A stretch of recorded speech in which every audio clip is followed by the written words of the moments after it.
Hello, my name is Simeon Conley, and I'm here today to talk to you about a very funky topic. An AP News article once said, and I quote, "In the 1960s, the CIA's secret gadget makers invented a listening device, a fist-sized transmitter to detect troop movements along the trails in Vietnam. They disguised it so the enemy wouldn't be tempted to pick it up and examine it. The device looked like tiger droppings. The guys worked. Who would touch such a thing?" Our topic today is dung. That's D-U-N-G. Dung.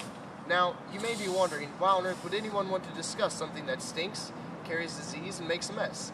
Well, I believe that everything has a purpose. And with that said, I would love to inform you about the many worldwide uses of dung, with which I believe to be pleasantly surprising.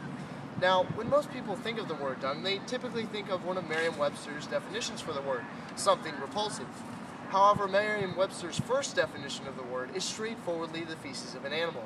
Today, we will examine what exactly dung is, then some beneficial uses of dung, and lastly, how we can have some recreational fun with it.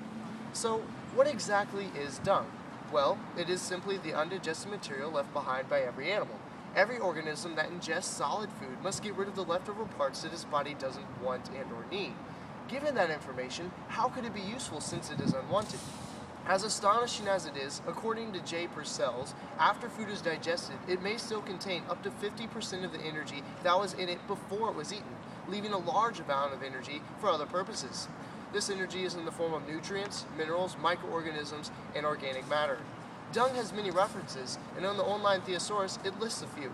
Dung is also known as fumettes, scats, droppings, manure, patties, or metamuffins, just to name a couple. Now, the reason there are so many different names for dung is because each one has a specific meaning or purpose. For instance, metamuffins is usually referred to as cow dung, while as fumettes is usually referred to when talking about tracking an animal, and feces is used to refer in dung in all types of situations. Now, in the animal world, numerous organisms actually feed on dung. These organisms range from puny bacteria, small insects such as dung beetles, and other decomposing organisms such as earthworms. Some animals even feed on dung for beneficial purposes, such as baby elephants and monkeys, which will eat their mother's feces to absorb essential nutrients such as vitamins and minerals. Now, after we've seen talked about what exactly dung is, let's move on to see some of the beneficial uses of dung. Like I talked about earlier, how dung contains energy, and anything that contains energy is a fuel.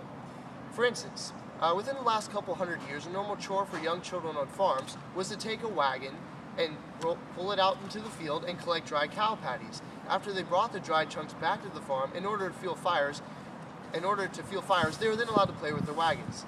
You can see an example of this kind of child's play toy at the Chip Oaks Plantation Farm and Forestry Museum near my home in Surrey, Virginia. Throughout history, dried dung from bisons, camels, llamas, and many other animals has been beneficial for fueling fires. Not only can dung be used to fuel fires, but it is also, in most cases, the best fertilizer in the world, not to mention the cheapest. Most farmers will use their manure from their livestock to fertilize their soil, since commercial man-made fertilizers are quite expensive. My great-uncle Lewis was a hog farmer in Charles City County, Virginia, and he would take the manure from his hogs to fertilize his fields where he grew corn. Now, the pungent smell that it produced was powerful enough to make the neighbors complain quite often, and eventually brought the news reporters to his house. They asked him what he thought of the smell, to which my uncle retorted, "Smells like money to me." My uncle was applying what farmers through the centuries have known. Natural fertilizer just makes more sense. Now, after looking at beneficial uses of dung, let's now take some examples of how we can have some recreational fun with it. How do you think you would do in a cow or camel patty throwing contest? This game of dung chucking is real, and people play it today, wherever there are cows or camels, even in the United States.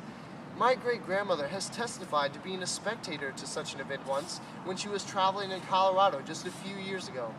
Now, although it hasn't reached world championship status yet, a sport called kudu dung spitting has. Consistent with the information given by Morrison, it began in Africa in 1994. In this sport, tiny, firm pellets of dung from a kudu, which is a type of antelope, are spat, and the contestant with the farthest distance is the winner. This bizarre sport has become popular enough to have an annual world championship competition. Now, if that isn't hard enough to believe, take this for a fact. Back in ancient Rome, chariot racers often took a drink made from dried boar's dung before major events. UnbelievableFacts.net state that this drink was used like a steroid for the chariot racers.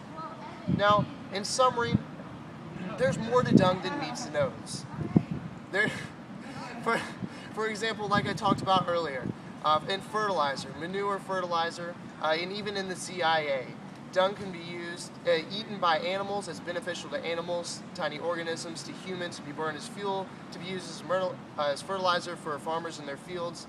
And so today we've seen how dung can be useful in many ways, how you can have recreational fun with it, and how it has many worldwide uses. So the next time you see a pile of tiger poo laying on the ground, don't just ignore it. The CIA may be watching you.